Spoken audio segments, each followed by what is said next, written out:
ಹೆಚ್ಚಿನ ರಾಜಕೀಯ ಸುದ್ದಿಗಳಿಗಾಗಿ ನ್ಯೂಸ್ ಕಾರ್ಡ್ ಕನ್ನಡ ಚಾನೆಲ್ಗೆ ಚಂದದಾರರಾಗಿ. ಎಲ್ಲರಿಗೂ ನಮಸ್ಕಾರ. ದಕ್ಷಿಣ ಏಷ್ಯಾದ ರಾಜಕೀಯದಲ್ಲಿ ಒಂದು ದೊಡ್ಡ ಬದಲಾವಣೆ ಆಗ್ತಿದೆ. 2025ರಲ್ಲಿ ಭಾರತ ಮತ್ತು ಅಫ್ಘಾನಿಸ್ತಾನದ ಸಂಬಂಧಗಳು ನಾವು ಊಹಿಸಿದ ರೀತಿಯಲ್ಲಿ ತುಂಬಾನೇ ಬಲವಾಗ್ತಿದೆ. ಇದು ಇಡೀ ಪ್ರದೇಶದ ರಾಜಕೀಯ ಸಮೀಕರಣವನ್ನೇ ಬದಲಿಸೋ ಶಕ್ತಿ ಹೊಂದಿದೆ. ಇದು ಬರೀ ಎರಡು ದೇಶಗಳ ಕಥೆಯಲ್ಲ, ಬದಲಾಗಿ ನಮ್ಮ ಪ್ರಾಂತ್ಯದ ಸ್ಥಿರತೆ, ವ್ಯಾಪಾರ ಮತ್ತು ಭದ್ರತೆಯ ಭವಿಷ್ಯದ ಮೇಲೆ ಹೇಗೆ ಪರಿಣಾಮ ಬೀರುತ್ತೆ ಅನ್ನೋದರ ಬಗ್ಗೆ. ಹಾಗಿದ್ರೆ ಇಷ್ಟೆಲ್ಲ ಏಳು ಬೀಳುಗಳನ್ನು ಕಂಡ ಇತಿಹಾಸ ಇರೋ ಈ ಎರಡೂ ದೇಶಗಳು ಇದ್ದಕ್ಕಿದ್ದ ಹಾಗೆ ಇಷ್ಟೊಂದು ಹತ್ತಿರ ಆಗ್ತಿರೋದಕ್ಕೆ ಅಸಲಿ ಕಾರಣವಾದರೂ ಏನು? ಈ ಅನಿರೀಕ್ಷಿತ ಬದಲಾವಣೆಯ ಹಿಂದೆ ಇರೋ ಶಕ್ತಿ ಯಾವುದು? ಬನ್ನಿ ಇದರ ಬಗ್ಗೆ ಸ್ವಲ್ಪ ಆಳವಾಗಿ ನೋಡೋಣ. 2025 ಅಂತೂ ಹೈ ಲೆವೆಲ್ ಡಿಪ್ಲೊಮ್ಯಾಟಿಕ್ ಮೀಟಿಂಗ್ಸ್ಗಳಿಂದ ತುಂಬಿ ಹೋಗಿದೆ. ಇದು ಎರಡೂ ದೇಶಗಳ ಸಂಬಂಧದಲ್ಲಿ ಒಂದು ದೊಡ್ಡ ಹೊಸ ಆರಂಭದ ಸೂಚನೆ ಕೊಡ್ತಿದೆ ಅಂತಲೇ ಹೇಳ್ಬೋದು. ನೋಡಿ, ತಾಲಿಬಾನ್ ಅಧಿಕಾರಕ್ಕೆ ಬಂದ ಮೇಲೆ ಕೆಲವು ವರ್ಷ ಗ್ಯಾಪ್ ಇತ್ತು.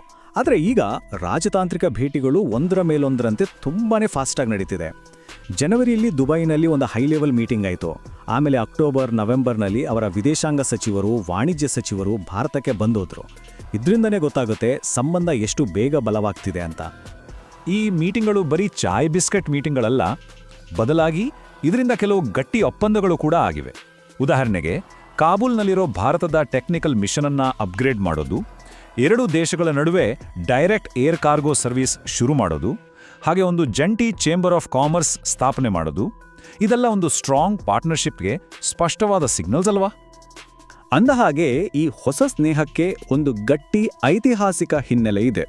ಇದು ಶತಮಾನಗಳಷ್ಟು ಹಳೆಯ ಆಳವಾದ ಸಂಬಂಧದ ಮೇಲೆ ಕಟ್ಟಿರೋದು. ಅಂದರೆ ಇದು ಇವತ್ತು ನಿನ್ನೆ ಶುರುವಾಗಿದ್ದಲ್ಲ, ಬದಲಿಗೆ ನಮ್ಮ ಹಳೆಯ ಪರಂಪರೆಯ ಮುಂದುವರೆದ ಭಾಗ ಅಂತಾನೆ ಹೇಳಬಹುದು. ಅಫ್ಘಾನಿಸ್ತಾನದ ಅಭಿವೃದ್ಧಿಗಾಗಿ ಭಾರತ ಎಷ್ಟು ಹಣ ಹೂಡಿದೆ ಅಂತ ಗೊತ್ತಾ? ಬರೋಬ್ಬರಿ $3 ಬಿಲಿಯನ್ ಹೆಚ್ಚು. ಇದು ಬರೀ ದುಡ್ಡಿನ ಲೆಕ್ಕಾಚಾರ ಅಲ್ಲ, ಇದು ಸ್ನೇಹ ಮತ್ತು ನಂಬಿಕೆಯ ಒಂದು ದೊಡ್ಡ ಸಂಕೇತ. ಭಾರತದ ಈ ಸಹಾಯಕ್ಕೆ ಇವತ್ತಿಗೂ ಅಫ್ಘಾನಿಸ್ತಾನದಲ್ಲಿ ಸಾಕ್ಷಿಗಳಿವೆ. ಅಲ್ಲಿರೋ parliament building, Salma dam, Indira Gandhi ಮಕ್ಕಳ ಆಸ್ಪತ್ರೆ ಇವೆಲ್ಲ ಭಾರತದ ಸ್ನೇಹಕ್ಕೆ ಉದಾಹರಣೆಗಳು. ಆ್ಯಂಡ್ ಇಂಟ್ರೆಸ್ಟಿಂಗ್ ವಿಷಯ ಏನಂದರೆ, ಈಗ ತಾಲಿಬಾನ್ ಸರ್ಕಾರನೇ ಈ ಪ್ರಾಜೆಕ್ಟ್ಗಳನ್ನು ಉಳಿಸ್ಕೊಳ್ಳೋಕ್ಕೆ ಮತ್ತೆ ಹೊಸ ಪ್ರಾಜೆಕ್ಟ್ಗಳನ್ನ ಶುರು ಮಾಡೋಕ್ಕೆ ಭಾರತದ ಸಹಾಯ ಕೇಳ್ತಿದೆ. ಸರಿ, ಇದ್ದಕ್ಕಿದ್ದಂತೆ ಇಷ್ಟೆಲ್ಲ ಬದಲಾವಣೆ ಆಗೋಕ್ಕೆ ಅಸಲಿ ಕಾರಣ ಏನು? ಇದರ ಹಿಂದಿರೋ ದೊಡ್ಡ ಕಾರಣ ಅಂದರೆ ಅಫ್ಘಾನಿಸ್ತಾನ್ ಮತ್ತು ಪಾಕಿಸ್ತಾನದ ಸಂಬಂಧದಲ್ಲಿ ಉಂಟಾದ ಬಿರುಕು. ಈ ಒಂದು ಬಿಕ್ಕಟ್ಟು ಅಫ್ಘಾನಿಸ್ತಾನವನ್ನು ಹೊಸ ಸ್ನೇಹಿತರನ್ನ ಹುಡುಕೋ ಹಾಗೆ ಮಾಡಿದೆ. ಈ ಎರಡೂ ದೇಶಗಳ ಜೊತೆಗಿನ ಸಂಬಂಧದಲ್ಲಿರೋ ವ್ಯತ್ಯಾಸ ನೋಡಿ ಎಷ್ಟು ಕ್ಲಿಯರ್ ಆಗಿದೆ ಅಂತ. ಒಂದು ಕಡೆ ಪಾಕಿಸ್ತಾನ ಏರ್ ಸ್ಟ್ರೈಕ್ ಮಾಡ್ತಿದೆ, ಗಡಿಗಳನ್ನು ಮುಚ್ಚುತ್ತಿದೆ. ಇನ್ನೊಂದು ಕಡೆ ಭಾರತ ಹೈ ಲೆವೆಲ್ ಮೀಟಿಂಗ್ಸ್ ಮಾಡ್ತಿದೆ, ಮಾನವೀಯ ನೆರವು ಕಳಿಸ್ತಿದೆ, ಮತ್ತೆ ಹೊಸ ವ್ಯಾಪಾರ ಮಾರ್ಗಗಳನ್ನು ತೆರೆಯುತ್ತಿದೆ. ಇದೇ ಕಾರಣಕ್ಕೆ ತಾಲಿಬಾನ್ ಸರ್ಕಾರ ತನ್ನ ಹಳೆಯ ಫ್ರೆಂಡಿಂದ ದೂರ ಸರಿದು ಭಾರತದ ಕಡೆಗೆ ನೋಡ್ತಿದೆ. ಈಗ ಈ ಇಡೀ ಆಟದ ಒಂದು ಪ್ರಮುಖ ಜಿಯೋಪೊಲಿಟಿಕಲ್ ಸ್ಟ್ರಾಟಜಿ ಕಡೆ ಗಮನ ಕೊಡೋಣ. ಇದರ ಕೇಂದ್ರ ಬಿಂದು ಒಂದು ತುಂಬಾನೇ ಪ್ರಮುಖವಾದ ಪೋರ್ಟ್, ಇರಾನ್ನಲ್ಲಿರೋ ಚಾಬಹಾರ್ ಪೋರ್ಟ್. ಇದು ಭಾರತಕ್ಕೆ ಅಫ್ಘಾನಿಸ್ತಾನ್ ಮತ್ತು ಸೆಂಟ್ರಲ್ ಏಷ್ಯಾ ತಲುಪೋಕೆ ಒಂದು ಗೇಮ್ ಚೇಂಜಿಂಗ್ ರೂಟ್.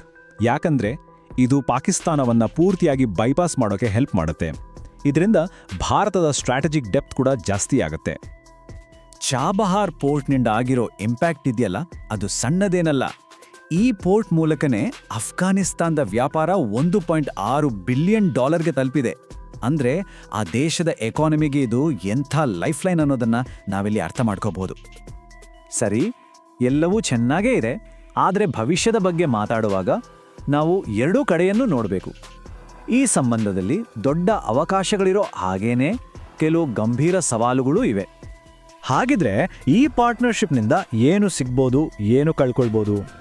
ಒಂದು ಕಡೆ $1 ಬಿಲಿಯನ್ ಹೆಚ್ಚು ವ್ಯಾಪಾರದ ಅವಕಾಶ, ಈ ಪ್ರದೇಶದಲ್ಲಿ ಒಂದು ಸ್ಥಿರತೆ ತರುವ ಭರವಸೆ ಇದೆ. ಆದರೆ ಇನ್ನೊಂದು ಕಡೆ ಭಯೋತ್ಪಾದನೆಯ ಅಪಾಯ ಇನ್ನೂ ಇದೆ. ಅಫ್ಘಾನಿಸ್ತಾನದ ಒಳಗಿನ ಮಾನವ ಹಕ್ಕುಗಳ ಬಗ್ಗೆ ಪ್ರಶ್ನೆಗಳಿವೆ, ಮತ್ತೆ ಇರಾನ್ ಮೇಲಿರೋ ಇಂಟರ್ನ್ಯಾಷನಲ್ ಸ್ಯಾಂಕ್ಷನ್ಸ್ಗಳ ಪ್ರಾಬ್ಲಮ್ ಬೇರೆ. ಎರಡನ್ನೂ ಬ್ಯಾಲೆನ್ಸ್ ಮಾಡೋದೇ ಈಗಿರೋ ದೊಡ್ಡ ಚಾಲೆಂಜ್.